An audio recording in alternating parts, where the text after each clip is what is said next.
오늘날의 저소득 국가는 선진국과 어떻게 다른가입니다. 그 첫 번째로 물적, 인적 자원의 부존입니다. 현재 대부분의 개발도상국들은 선진국에 비해 천연 자원을 덜 보유하고 있습니다.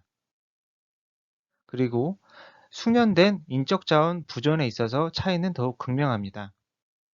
서구의 경제 성장 초기의 사람들보다 교육, 정보, 경험, 숙련도 모두가 낮습니다.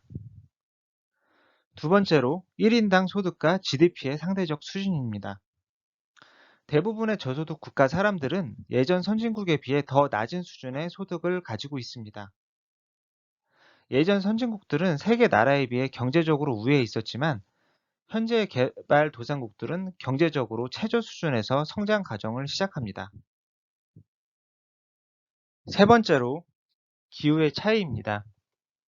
경제적으로 가장 성공한 나라들은 온대 지역이며 거의 모든 개발도상국들은 열대, 아열대 지역에 위치하고 있습니다. 열대 지역의 극단적인 열과 습기는 천연 재화의 마모, 작물의 생산성 저하, 육체적 노동의 의욕 감소 등 다양한 부분에서 부정적인 요인으로 작용합니다. 네 번째로 인구의 규모, 분포 증가입니다. 많은 개발도상국들은 선진국에 비해 상대적으로 높은 인구 증가율을 보이고 있습니다. 급속한 인구 증가는 소수 지역에서 발생하므로 상당히 높은 인구, 토지 비율을 가지고 있습니다. 개발도상국들의 인구 규모는 선진국에 비해 상대적으로 너무 높습니다. 다섯 번째로 국제 이주의 역사적 역할입니다. 19에서 20세기의 초과 농촌 인구의 주요한 출처는 국제 이주였습니다. 1차 세계대전 이전에는 원거리, 영구적인 국제 이주가 주를 이었지만 2차 세계대전 이후에는 본질적으로 단거리 그리고 일시적인 국제 이주가 진행되었습니다.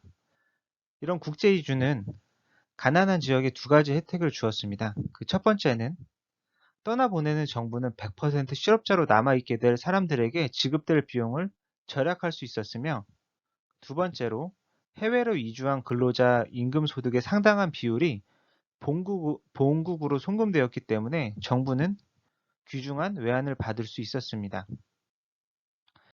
개발도상국에서 선진국으로 이주하는 대부분의 사람이 교육과 숙련도가 높은 사람들이며 이를 두뇌 유출이라고 부릅니다. 이러한 두뇌 유출은 미래 개발도상국의 미래 경제 발전에 심각한 제약으로 나타날 수 있으며 반대로 두뇌 유출의 가능성은 근로자들의 정보기술 또는 기술의 숙련도를 획득하도록 장려하는 숙련도의 순 증가로 이어질 수도 있습니다.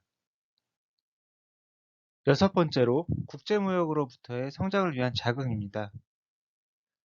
개발도상국은 국제 자본시장에서 매우 낮은 이자율을 통해 자본을 밀려 다양한 산업구조를 유도할 수 있으며 1차 세계대전 이후 개발도상국은 무역에서 입장 악화를 경험하였습니다. 개발도상국의 교육 조건은 수십 년 동안 하락하였습니다. 일곱 번째로 기초과학과 기술의 연구개발 역량입니다. 오늘날에도 과학과 기술 발전 과정은 연구개발 활동을 위한 최종 목적지로 선진국에 집중되어 있습니다. 선진국은 기술적으로 진일보한 생산 방법에 초점을 맞추며 개발도상국은 단순 상품, 디자인, 자본 절약 등에 초점을 맞춥니다. 여덟 번째로 국내 제도의 효력입니다. 선진국은 강력한 정치적 안정과 유연한 사회제도를 가지고 있으며 개발도상국은 식민지 시대의 관행과 제국주의를 가지고 있습니다. 개발도상국과 선진국의 생활 수준은 수렴하는가입니다. 선진국과 개발도상국의 성장 조건이 비슷하다면 데이터의 수렴 경향을 볼 수 있습니다. 오늘날 선진국은 개발도상국에 비해 1인당 소득 수준의 괴리라 알려진 과정을 즐겼습니다.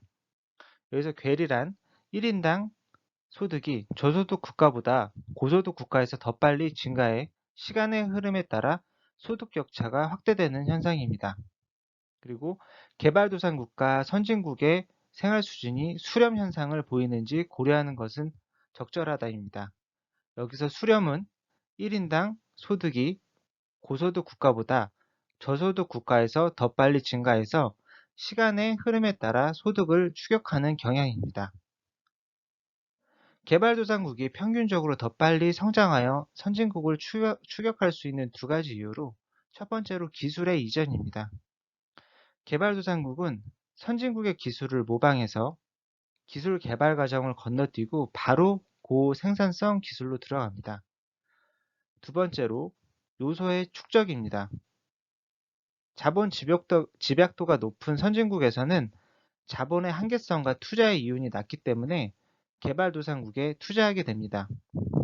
높은 투자율로 인해 개발도상국은 동일한 수준의 1인당 산출량이 달성될 때까지 빠르게 성장합니다. 개발도상국과 선진국의 세관 수준을 수렴하는가 상대적인 국가 간의 수렴입니다. 첫 번째 그림은 1980년도부터 2007년 기간 동안의 1인당 소득 증가를 보여줍니다. 빨간색은 미국의 지표이며 미국 수준 미만의 국가가 93개국으로 대부분의 국가들은 미국보다 천천히 성장하고 있음을 보여줍니다. 두 번째 그림은 1980년도부터 2007년까지 기간 동안 개발도상국의 1인당 실질 소득을 보여줍니다. 그림에서는 개발도상국들 사이에서 괴리가 발생하는 것을 볼 수 있으며 개발도상국 내에서 중위소득 국가가 더 빠르게 성장하는 것을 보여주는데 이는 개발도상국 사이의 갭이 점점 커지고 있음을 보여줍니다. 세 번째 그림은 1950년도부터 2007년 기간 동안 이 OECD 국가의 1인당 소득 증가를 보여줍니다. 그림에서 표시된 점들은 음의 기울기를 가진 그래프를 보여주며 이는 상대적으로 저소득 국가들이 고소득 국가보다 더 빠르게 발전하며 추격하는 모습을 나타냅니다. 세 가지 그림을 통해서 개발도상국은 아직까지 추격하는 모습을 보이지 못하고 있으며 이는 선진국과 개발도상국 사이에 다양한 성장 조건이 존재하는 것을 의미합니다. 개발도상국과 선진국의 생활 수준은 수렴하는가? 인구 가중치 사용입니다. 인구 가중치를 사용한 접근법은 국가의 인구 규모에 그 1인당 소득 증가율이 중요성이라는 가중치를 비례적으로 부여합니다. 다음 그림의 빨간색은 미국을 나타내며 파란색은 중국을 나타냅니다. A와 B는 1960년도부터 1976년까지 1인당 실질소득의 평균 증가율입니다. 여기서 중국과 미국은 같은 선상에 존재하므로 1인당 소득의 상대적 괴리가 존재하는 것을 알 수 있습니다. C와 D는 1977년부터 1989년까지 1인당 실질소득의 평균 증가율입니다. 여기서 중국은 미국보다 더 높은 실질소득을 얻음으로써 중국이 미국을 추격하는 모습을 보여줍니다. 상대적 발전의 장기적 원인입니다. 이 경로도 체계는 상대적 발전의 주요 장기적 원인을 음미하기 위해서 가장 영향력 있는 연구 문헌에서 주장된 것입니다. 지리적 여건은 현재 발전 수준을 이해하는 데 많은 도움을 주며 이는 화살표 1에 반영됩니다. 사망률이 낮고 인구가 밀집되지 않으며 자원의 착취가 상당한 식민지 주민의 노력을 필요로 했던 곳에서는 투자, 특히 관리들에 대한 제한 등의 제도가 확립되었으며 이는 화살표 3번에 반영됩니다. 지리적 여건이 식민지 이전 제도에 미치는 영향은 화살표 4에 포착되며 확립된 식민지 통치 형태에 영향을 미쳤던 범위에서 식민지 이전 제도 또한 문제가 됩니다. 이 가능성의 효과는 화살표 5에 반영이 됩니다. 발전에 오랫동안 부정적인 효과를 미쳤던 경제 및 정치적 불균등은 이러한 모든 나라에서 높은 수준이었으며 여전히 그대로 남아 있습니다. 이러한 연결은 화살표 6번, 7번에서 나타납니다. 지리적 여건은 의심할 바 없는 유럽의 초기 역사에 영향을 미쳤으며 이는 유럽 발전의 전개와 시점으로 이어지는 화살표 8에 반영이 됩니다. 통치 형태는 화살표 10번에 반영된 식민지 이후 제도의 질에 엄청난 영향을 미쳤습니다. 유럽의 식민주화는 상이한 정도의 불균등을 창출하거나 심화시켰고, 이는 궁극적으로 많은 나라의 성장과 발전 가능성의 감소로 이어졌으며, 이는 화살표 11번에 반영됩니다. 불균등이 극단적인 곳에서는 인적 자본과 기타 공공재에 대한 투자가 적었고, 양방향 화살표 12번에 의해 반영되는 바와 같이 민주적 제도로의 이동이 덜 나타나는 경향이 있습니다. 남미의 높은 불균등은 또다시 북미와 대조적으로 낮은 인적 자본 투자로 이어지며, 이는 화살표 13에 반영됩니다.